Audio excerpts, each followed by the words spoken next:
What is up, Nets fans? Welcome to another live Brooklyn Buzz. I'm your host, Nick Fay. With me, as always, Jac Manuell, dropping our, third or fourth live Buzz of the week. Lots of buzz. Plenty to talk about. Nets are busy, still making moves. Signed Wilson Chandler yesterday. Before we get into that, quick reminder, you can check us out iTunes, Blog Talk Radio, OTGBasketball.com, NetsRepublic.com, Dash Radio, Google Podcasts, and obviously YouTube. But, Jack, let's get into it. Wilson Chandler, veteran minimum yesterday. Very nice signing. Gives him some depth at the forward position. A guy who's been banged up the last couple seasons. What do you like about the signing? What don't you like? I don't think there's much not to like about it, Nick. I think that if you're getting a guy at the veteran minimum for a position of need, obviously he doesn't necessarily solve the power forward issues, but I think he certainly helps them. He's a guy that can shoot the three ball, create a shot a little bit, provide a little bit of defense, has some athleticism. Obviously isn't, in his prime of his career, obviously now in his age 32 season coming forward. But for the last three seasons, according to Basketball Reference, he's played 80 in 2018-19. In total, he played 81% of his time at the power forward position, which just fits perfectly for the Brooklyn Nets and what we are trying to do. I think he's a nice little vet presence as well.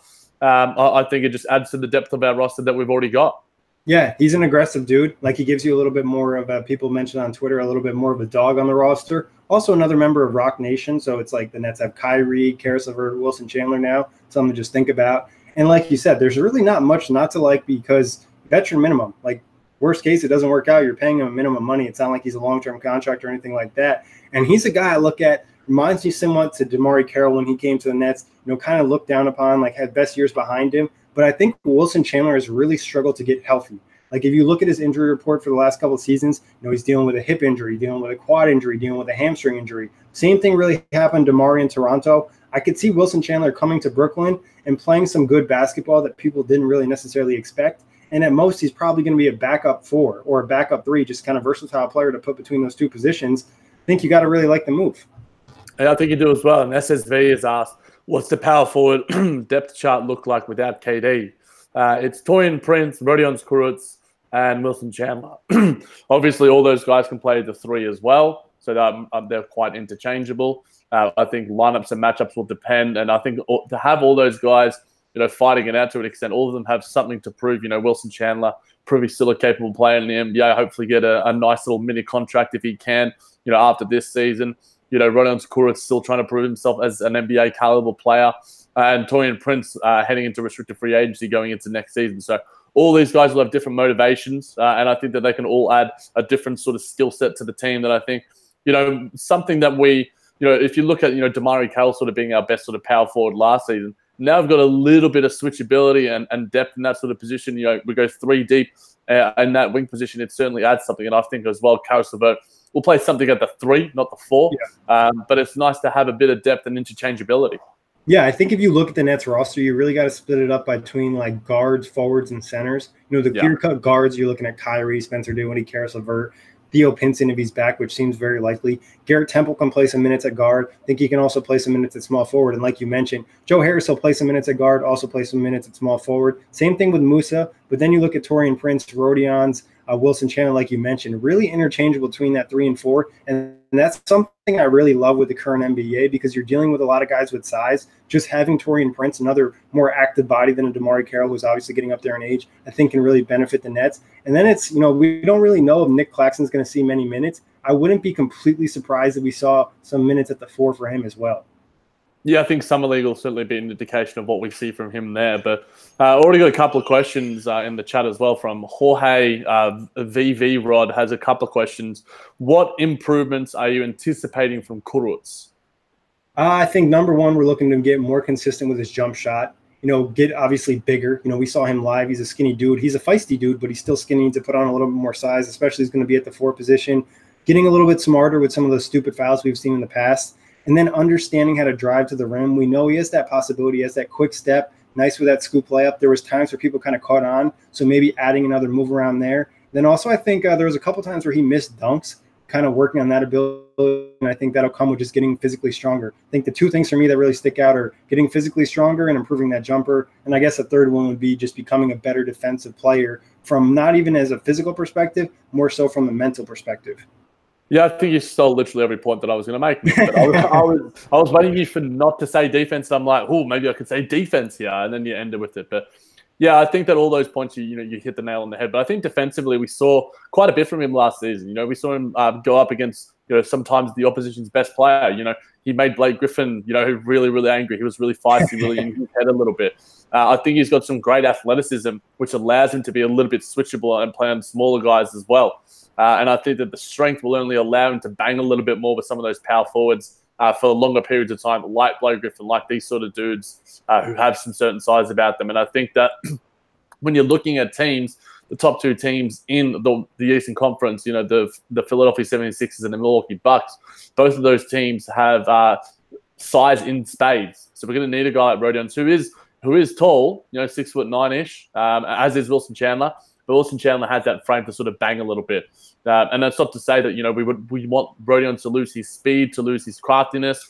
I think that he's going to be really nice offensively. What we saw with the strengths of his was the fact that he was able to, develop a really nice chemistry with D'Angelo Russell, and his cutting ability was rewarded from Kyrie Irving. So I think offensively, that three-point shot, like you mentioned, is going to be incredibly important. But defensively, I'm looking forward to what he can become, because for us last season, there were points throughout where he was like that third best defensive player outside of Karis LeVert, Ed Davis and Jared Allen, sort of that 1A sort of defensive force. But then Rodions Kurucs showed plenty on that end of the floor. Yeah, he was like almost a defensive playmaker, because he would make plays defensively. He wouldn't necessarily be super consistent. But like you mentioned, the steal and slam, one of our favorite plays. We kind of talked about this on a previous show. Kyrie Irving might be more into getting the fast break going, which I think will benefit Rodions, because he's very fast. And I think he's kind of like low-key fast, so people don't necessarily anticipate it. So that'd be interesting. Also think, adding more muscle will help him improve as a rebounder, like you mentioned. And then even one other team that obviously has good forwards, and that'd be the Raptors if they re-sign Kawhi. Dealing with Siakam and Kawhi, you want to have good forwards that can defend. So I think, he just needs to build on being more of a complementary player with the pieces they have around there. Obviously, he's going to be working with some of the best players in the league now, being Kevin Durant. Yeah, exactly. And another question from Jorge V-Rod. What will Garrett Temple's role be? Obviously, we're forecasting a little bit forward, but the roster is nearly set in stone, Nick, and we'll chat a little bit about it. What do you see GT's role being? Yeah, I think he's coming off the bench. He's a guy that we kind of mentioned could come in at 2, 3, maybe, in emergency situation, play a little bit of the 1. He's a guy that can knock down the 3-ball, play solid defense. He's just like a good role player. He's been around the league for a while for a reason. He's not, flashy, doesn't do anything crazy, but he's a guy that's going to help you win games. And like we talked about, he's also a solid veteran presence. And he's been getting a good amount of love from some of the more in-depth NBA podcasts that are low-key, very nice signing. And I believe the second year of his contract's a team option. Yeah, which I think adds even more value to it from the Brooklyn Nets perspective. For a guy to be in the league, for a decade, and despite the fact, not averaging over 10 points at any sort of stage, not necessarily being elite in any point of his career, and the highest minute range he averaged was in Sacramento when he averaged 26.6 minutes. I think that if he can hit that 3-ball at a consistent rate, he'll get even more minutes. I think that's going to be the key for him. Getting, those sort of spare minutes, those sort of, junk time minutes, and getting regular rotation minutes. I think his injury insurance as well. I think that obviously we've seen, ever since Coach Kenny and Sean Marks took over this franchise, they like to have depth because they understand the grind of the regular season. They don't want to work their guys too hard to the bone, especially when you have older guys like Garrett Temple. You have guys with injury history like Kyrie Irving and Kevin Durant. So just to have these guys at the ready, and being ready to step up and buy into that team mentality, I think is going to be incredibly beneficial. And, if you hear things about Garrett Temple, like you sort of mentioned, Nick, they're generally true. When you hear stuff about, these sort of vet locker room guys, I think Garrett Temple's going to add something. I don't think he's going to be the fulcrum to the offense, but there'll be times where he'll hit some crucial 3-point shots for us and provide us with some veteran leadership and some calmness that we sort of saw from guys like Damari Carroll and Jared Dudley. Be able to just, have that experience and be around the ways, know how the NBA works. Because outside of Kyrie Irving, because, Kevin Durant ain't going to be playing much, if at all, next season, we need that sort of leadership and experience on the court, because a lot of the time that's when we're at our best. Yeah, 100% agree. And I think the great point you brought up is like Kyrie's going to rest some games. Like, that's what he wants. That's what the Nets probably want moving forward, especially on the 4-year deal. Having a guy like Garrett Temple that can give you some backup guard minutes when you are going to probably end up starting Spencer Dinwiddie makes a lot of sense. And I think he's a guy that Kenny's going to really like because he, like you mentioned, he's been around the league so long. And then it's also like he played in bad situations and you've never heard him complain. Like, he was on the Kings and he didn't cry about it. Yeah, and we know a lot of people like to cry when they're on the Kangs. Kangs going to Kang. But what are we getting to next, my dude? I guess we can kind of look through the roster a little bit just to get an idea, because I know a lot of people are wondering like how it's laying out. We got point guard position. We obviously got Kyrie Irving, Spencer Dinwiddie, and Jalen Hands. I think we both would anticipate Jalen Hands probably being on a 2-way contract. Yeah, I think that seems likely. Him, Theo Pinson, it seems to be one of those sort of guys. 100%. And then obviously shooting guard, we just talked about Garrett Temple. Looks like Karis LeVert's going to start there. Then we got Theo Pinson. Then the small forward spot is really interesting because they have Taurean Prince listed as small forward. And then I was looking at Taurean Prince's Twitter profile, and he has listed Brooklyn Nets small forward. So it's interesting if he really wants to play that position, or, obviously coaching staff's going to have the final say. But who do you think is going to start at that 3 right now if you had to make a guess? Do you think Joe Harris starts, or they bring him off the bench? Obviously he's had success in both roles. Well, I think if you're going with Joe Harris over, Rodion Kurucs, Taurean Prince, I think you probably do, because he knows Coach Kenny's system, at least for the time being. And you need that spacing on the floor. And Taurean Prince provides that too. So I would probably start Joe Harris and Taurean Prince. Just because you're listed as a small forward doesn't mean that you necessarily play it. Yeah. LeBron James loves playing small forward, even though he's one of the best power forwards of all time. I'd bring Rodion's off the bench right now, but that's just my opinion. I think that's a really good idea, Jack, because I like the spacing. Prince gives you a little bit more consistent 3-point ball. And then obviously, he has potential. We want him to improve. Rodion's the energy he brings can definitely give you a lead off to 6-minute starts of the game. Looking at some of the go for it. Drop them in. Yeah, we've got plenty of questions jumping in. So if Jarrett Allen doesn't see significant improvement from last year, could DeAndre Jordan from start? That's from Adrian Dyson, which I guess addresses the question at the center position.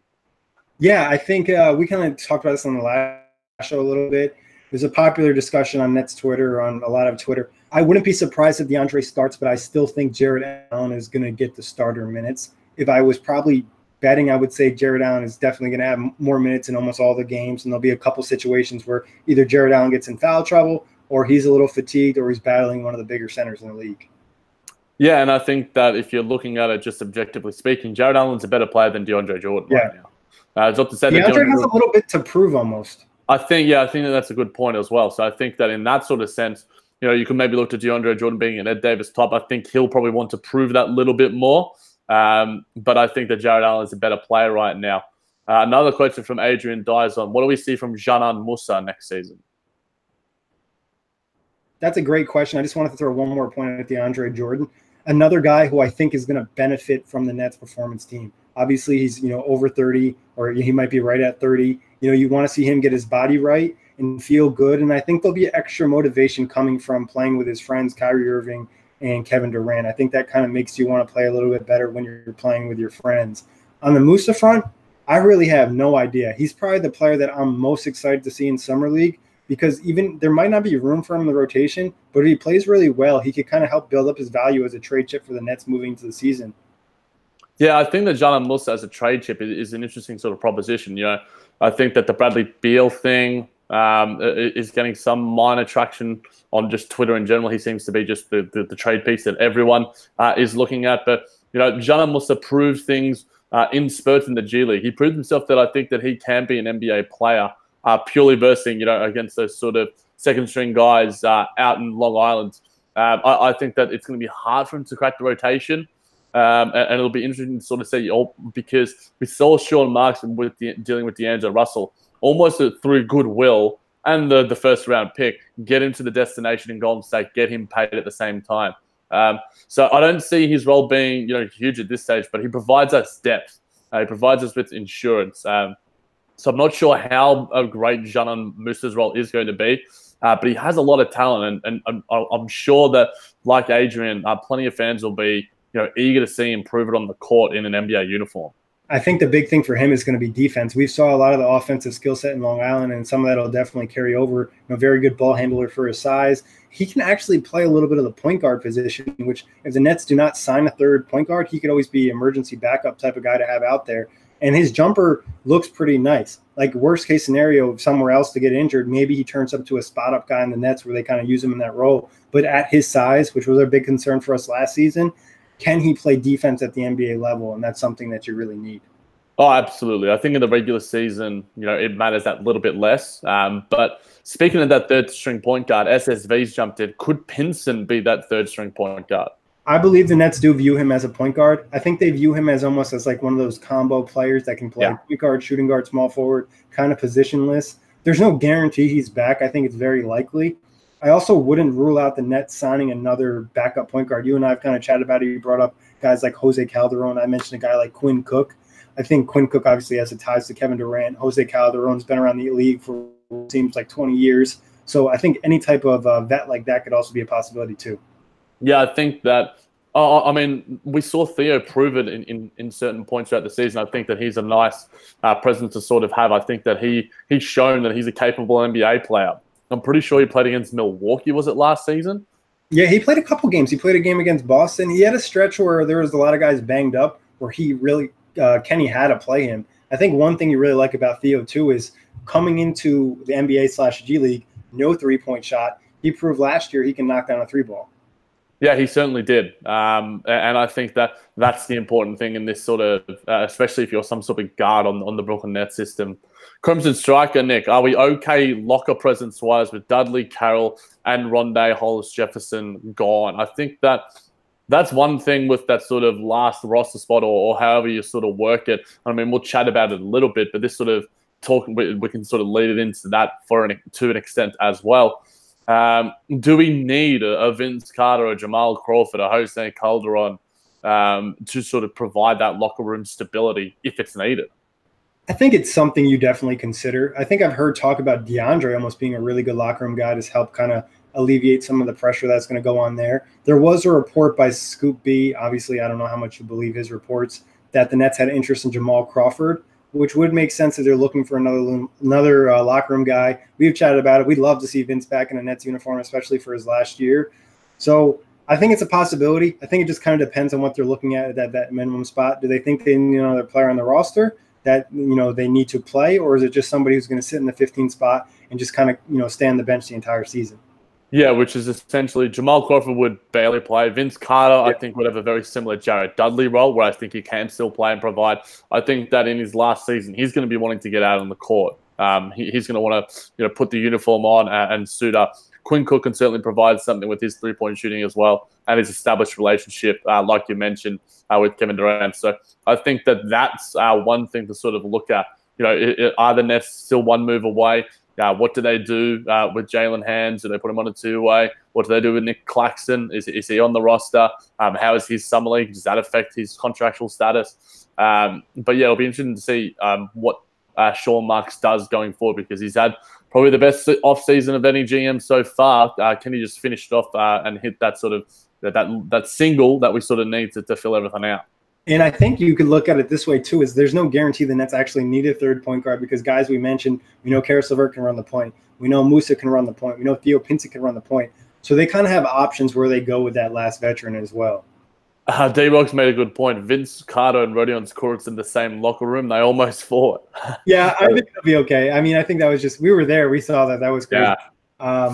That it'll kind of wash over. I'm sure it's no bad blood. Vince was pretty pissed. He got elbowed in the head. I think most people would be at that time too.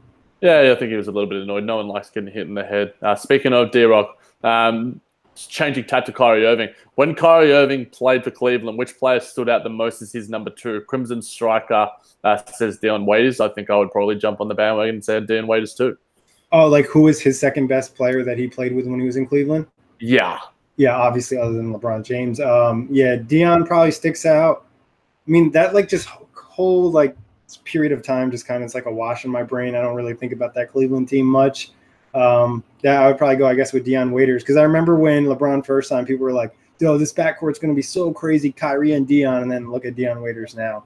Yeah, I think that because neither of those guys play any defense at the time. And I think both of them were trying to establish themselves as players in this league. You know, you want to get your own, you want to put up your numbers. Whereas now, obviously, Kyrie has established himself, but I think he still has something to prove. And playing alongside Caris LeVert, you know, we heard about, you know, the fact that they were, where were they partying? What was that club again? I forget. We're obviously not city boys.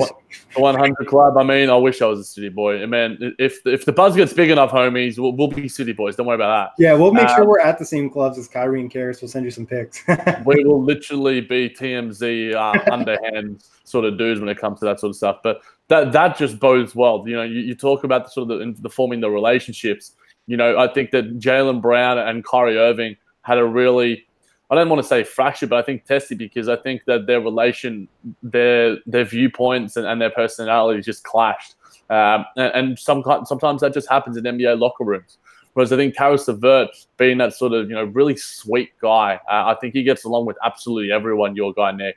And Kyrie Irving, you know, developing that relationship off the court was something that we saw Jared Dudley really establish and the guys really establish. And it translated to on-court success. So, and we also heard about, you know, Joe Harris on the radio saying that, you know, there was a little bit of a party at the training center out in Brooklyn as well. So, all these little things are really positive signs at such an early point. It doesn't mean anything, but, you know, you'd rather hear about these sort of things than already like locker room infightings and Kyrie doesn't like Caris, or, you know, DeAndre Jordan wants Jared Allen shipped out or whatever it might be.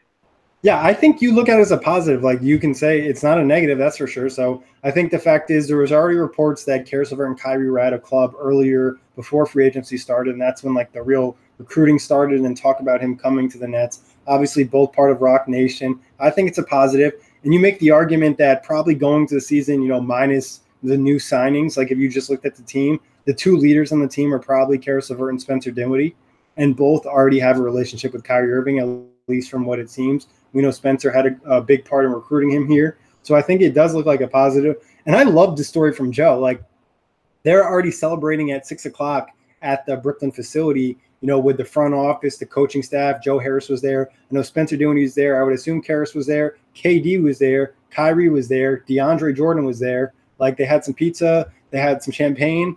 Hey, it seems like a good way to start a relationship. It really does. And speaking of that relationship, Crimson Striker said, will LeVert and Kyrie do okay as a backcourt, by the way? It never seemed like Caris and D'Lo had enough time to gel. Do their play styles mesh well enough? I think so. I honestly think that they'll be one of the best backcourts in the Eastern Conference by the end of the season. Both guys, you know, we know Kyrie's an established all-star. Caris looked like he was ready to be an all-star player last season. And I think areas that Kyrie might not be necessarily as good, and especially defensively, Caris can take on a bigger load in that area. And then it's going to, you know, give Caris plenty of room to operate, because I think Kyrie draws more attention to D'Angelo Russell. As good as D'Lo was last year, he's not Kyrie Irving. And I think also it's just like Kyrie's going to be able to drive and kick, and then Caris is going to be able to drive off of that or shoot. Obviously, a big part of it is going to be Caris improving his three-point shot. Yeah, I think that's a really important part. And he started to sort of get that back a little bit. You know, his mechanics looked a lot better after a few games coming back from that injury. And his postseason was incredibly – he was our best player in the postseason quite considerably, despite some moments from, D'Angelo Russell and Spencer Dinwiddie here and there. But speaking of D'Angelo Russell, Jorge VV Rod has jumped in again. I know Kyrie is a great point guard, but what do you think about losing D'Lo? We spoke about it a little bit, but I guess we have to rehash the sadness of losing my boy, and another one, strike three, the one T-shirt jerseys. Yeah, I think it's like, it's sad because you develop an emotional connection with a player, especially when a young guy comes over. He hasn't lived up to the hype of being a number 2 pick, and then he comes here, he develops, and he starts to live up to that hype. Becomes an all-star, the first all-star for the franchise in a while, carries the load when guys are injured. But I think it's also like, you have to be objective in the perspective of Kyrie Irving is substantially better than D'Angelo Russell. And then the peak of D'Angelo Russell is probably where Kyrie Irving's at. So you're just taking the safer bet, grabbing Kyrie, where, we talked to Corey on the outlet, and I thought he brought up a great point. He's done it in the past. This could be peak D'Angelo Russell. Like, there's a chance that this might be the best that he can be. Obviously, I think he'll improve. I'm happy for him because he got his max contract, and he's going to be with an A1 organization. Yeah, I think that it would have been a bit bittersweet if we had lost D'Lo. in restricted free agency to another team, and he might not have got the large offer sheet, but I think that it's almost worked out the best for both parties. I don't think that it was ever going to work between Kyrie and D'Lo at the same time, and you get Kevin Durant as a package deal. That's what we've wanted all along. That was the number one scenario outside of probably Kyrie and Kawhi. So losing D'Lo, it hurts a little bit because he built up so much goodwill with the organization and the fan base. He's a homegrown sort of star. We developed him inboard. But if he continues to be coached well, which he will be under the tutelage of Steve Kerr, then he's going to be just fine. I think you can really learn a lot from Steph Curry, too. And we've talked about this before on air and off air. There's a little bit of Steph in D'Angelo's game. And I think D'Angelo's even mentioned in the past that he kind of, framed some of his game after Steph Curry. So I think there's a real lot of potential there. Yeah, I think that there is too. And speaking of Crimson Strikers jumped in, between him and Steph, I hear Steve Kerr is tweaking the roster and play style, according to Bill Simmons, to go more pick and roll, run and gun, Dan Tony style to just outscore teams. Do you think that'll benefit him and think it'll work? I think the Willie Cauley-Stein signing makes that seem more believable because that's his best role as a rim roller. And I think also Willie Cauley-Stein, not to get off topic, could really develop defensively with a guy like Draymond Green because there was major hype for him coming out of the draft. But I think Steve Kerr's a smart coach, and he's going to realize without Clay, their offense has to change. But D'Angelo's also could be in a different role that could benefit him as well, running some of those Warrior sets.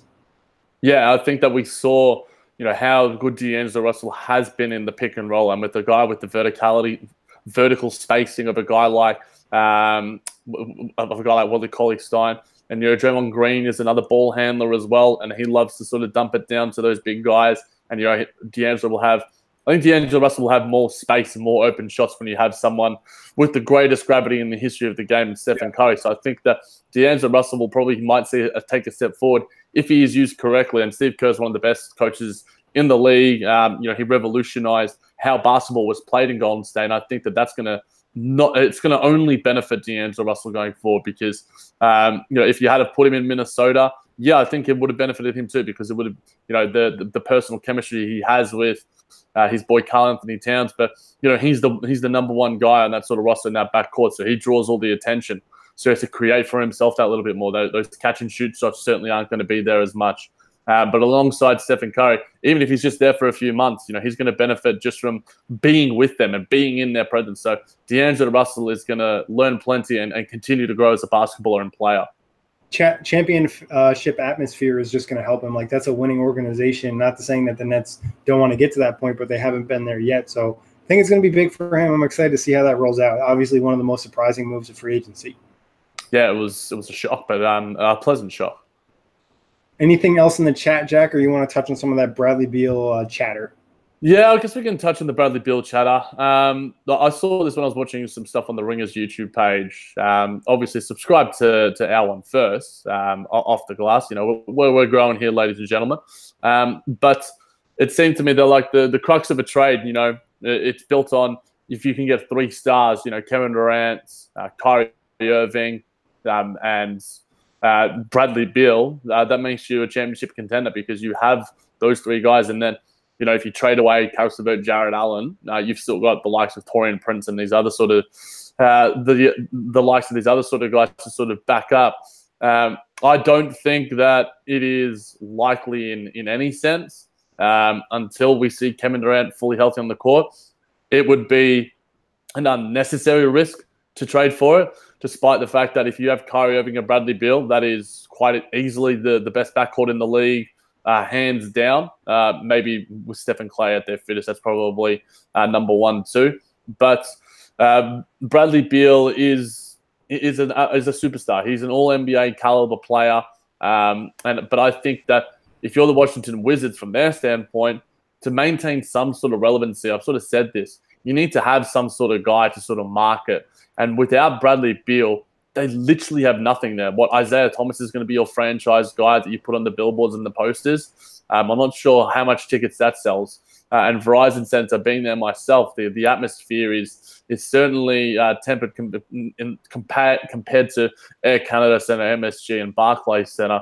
So, I mean, while it makes sense on paper for both sides because you would get a nice package in return, if you are the Washington Wizards, I think that it's a possibility that we can probably explore with a little more credence in 2020, 2021.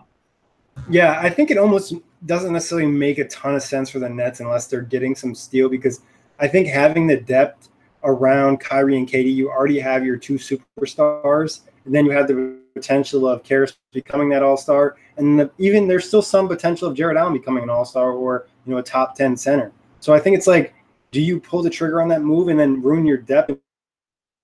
What happens when you go with this star-heavy lineup just happens to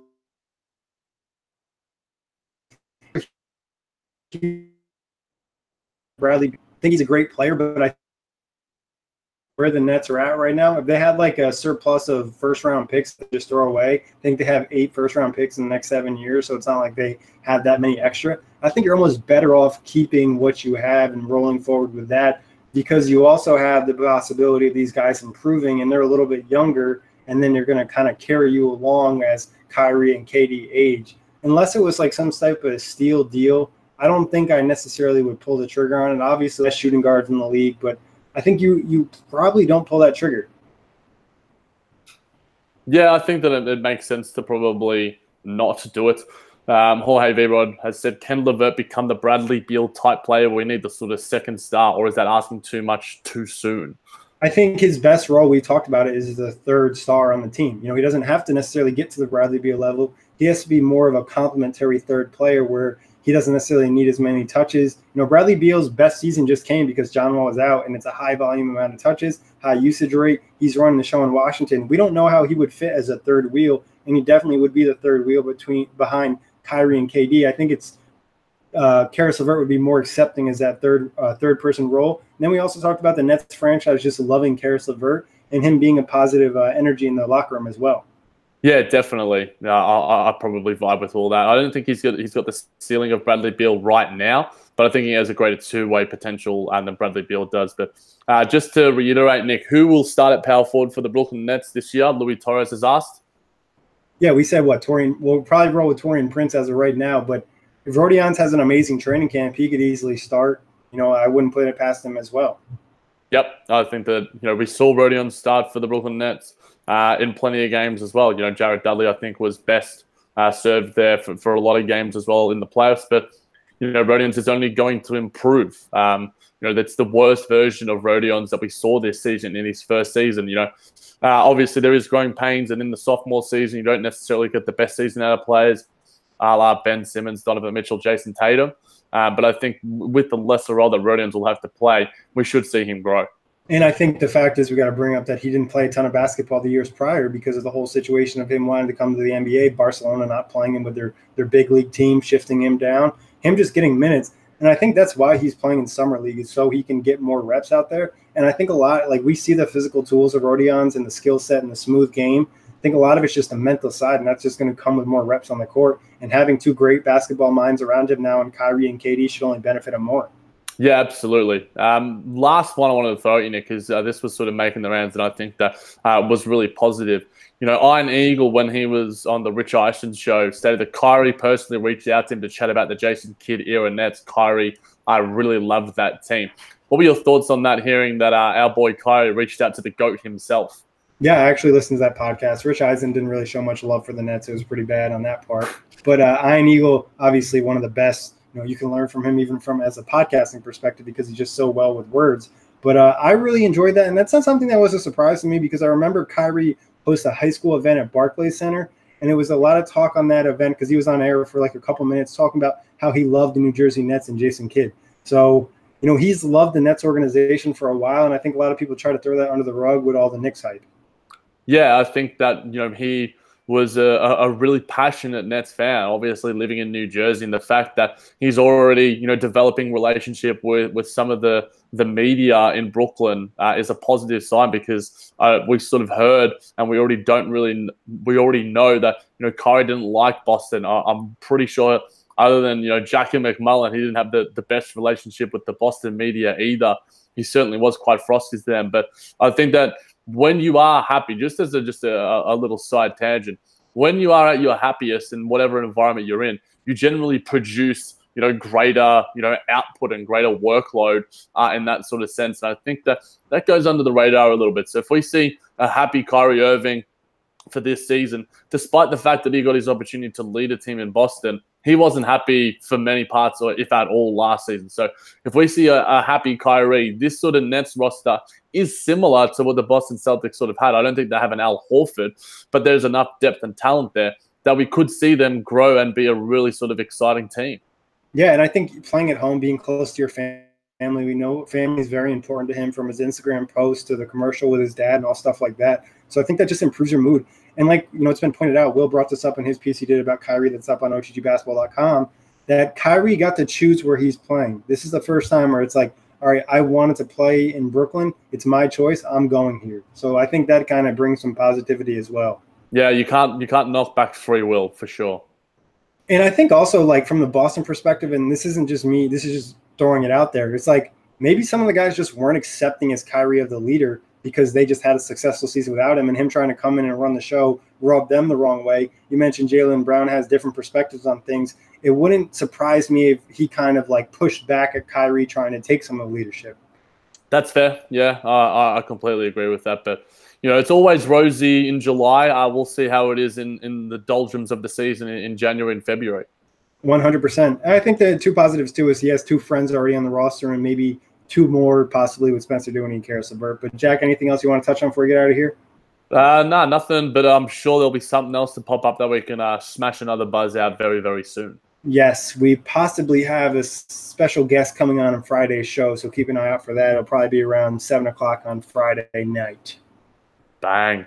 But that wraps it up. As always, thank you everybody for checking us out. iTunes, Block Talk Radio, OTG Basketball.com, Google Play, Dash Radio, YouTube,